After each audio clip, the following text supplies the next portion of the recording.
ça peut arriver aussi. Oui, mais enfin, là on a une première vraiment. La leader est en train d'accélérer le rythme. Regardez cette accélération. Allez, le public. Ah ben voilà, la seconde est en penalty box. L'anglaise. Et voilà, donc est en pénalité. Et ça relance tout pour la deuxième place. C'est clair. On avait dit 26-32. Eh bien, il reste tout simplement maintenant un peu plus 25 secondes. Elle repart en seconde position quand même. Olivier, à vous pour l'arrivée. Messieurs, accueil de la Slovaque qui s'impose sur cette deuxième demi-finale. Margareta Vrablova. Et derrière, on devrait retrouver effectivement l'anglaise Lauren Mitchell.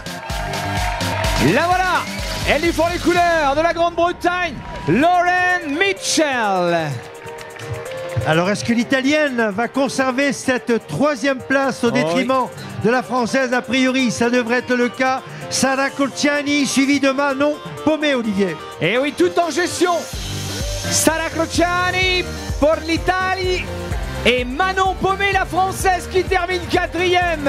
On a la hongroise Dora Puzzai à la 5e place, suivie de Linda et Envarter. Et derrière, bien sûr, vous allez avoir ce très long défilé. Allez, public, on continue de faire du bruit pour encourager ces filles qui nous ont encore offert une très belle deuxième demi-finale.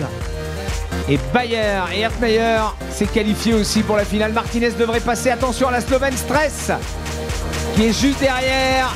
Johansson, la Suédoise, aura un bon chrono. À noter. Allez, on va retrouver Eric Catio, certainement avec la première. Eric. Exactement, elle arrive devant moi. Margareta, just a few words, please. La voici, Margareta, donc la vainqueur. Well, I suppose you're very happy with that. Tell us about this race, please. Raconte-nous un peu la course. I'm very happy with the place. It's really nice here and the race was tough, but I commend you. So. Voilà, bon, c'était un peu moyen au début, mais elle a réussi à repasser devant. Lauren Mitchell was first out of T2, but you showed that you were the faster. Yes, I was just running my pace and just ran to the finish line. Well, see you in the final. Well done. Voilà, donc elle était partie un peu moins vite que Lauren Mitchell. Elle nous dit simplement qu'elle était partie à son rythme. Eric, peut-être demander à l'anglaise qu'est-ce qui lui a valu cette pénalité, si elle est au courant. Ce serait peut-être sympa de savoir pourquoi elle s'est arrêtée dans la penalty box. Alors, où est-elle? Je vais essayer de la retrouver.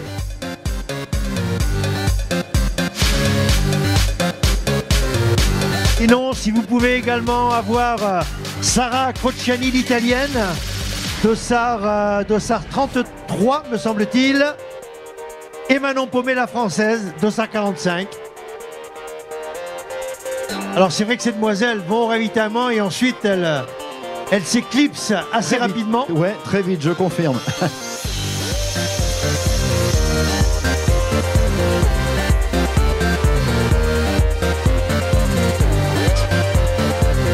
Allez, on vous rappelle donc prochain départ 10h40 pour la troisième et dernière demi-finale féminine.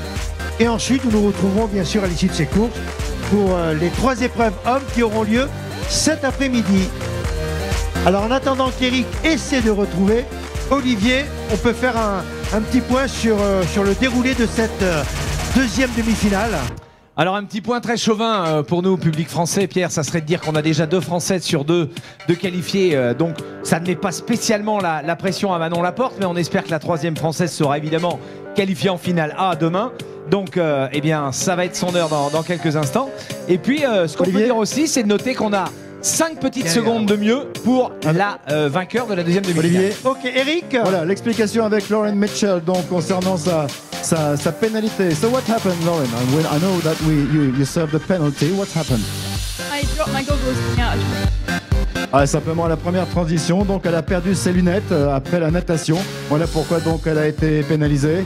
Well, no big deal though. You're second and through to the final. Thankfully. Ok, we'll see you tomorrow then. Voilà, pas de problème, bien sûr, avec le sourire. Cette deuxième place ne change rien puisqu'elle est qualifiée. Alors peut-être qu'Eric, peut-être qu'Olivier va retrouver Manon Pomé. Je le vois se diriger vers la ligne d'arrivée. Si Manon nous entend, peut-être rejoindre la ligne d'arrivée pour retrouver Olivier éventuellement. Ou Eric, si Eric est à côté. Mais c'est vrai. Pour info, Manon est déjà partie sur la zone de ravitaillement. On va essayer de l'interviewer très rapidement. Ok. En attendant, retour à la régie avec Clément, Brice et François pour une nouvelle page de publicité. Partenaire, sponsor de cette 35e édition du triathlon Audencia La Baule. La régie, à nouveau, à vous.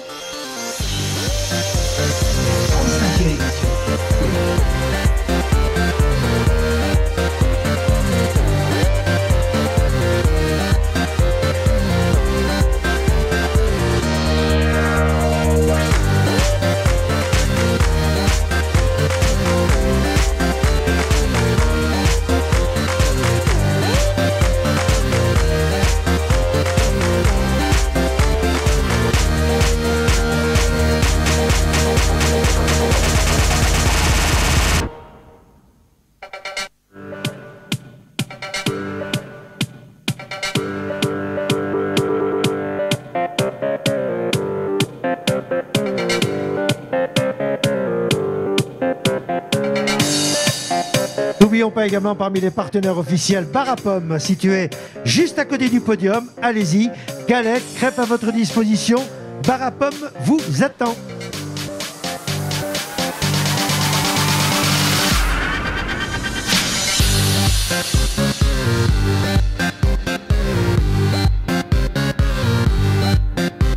On vous l'a dit, prochain départ dans moins de 20 minutes maintenant. Donc on a bien sûr encore un petit peu de temps pour cette troisième épreuve de la matinée dans le cadre de ces championnats d'Europe jeunes. Cet après-midi, eh bien, nous nous retrouverons à partir de 13h30 côté masculin.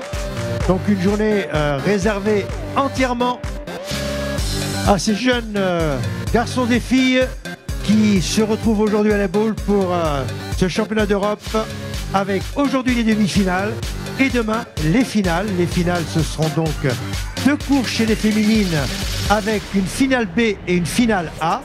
Et même topo, 2 courses chez les garçons avec cette finale B et cette finale A. Dans quelques instants, nous aurons également les classements officiels. Donc pour l'instant, tout ce que nous avons pu vous dire, c'est officieux. Nous attendons bien sûr ce classement pour vous le diffuser.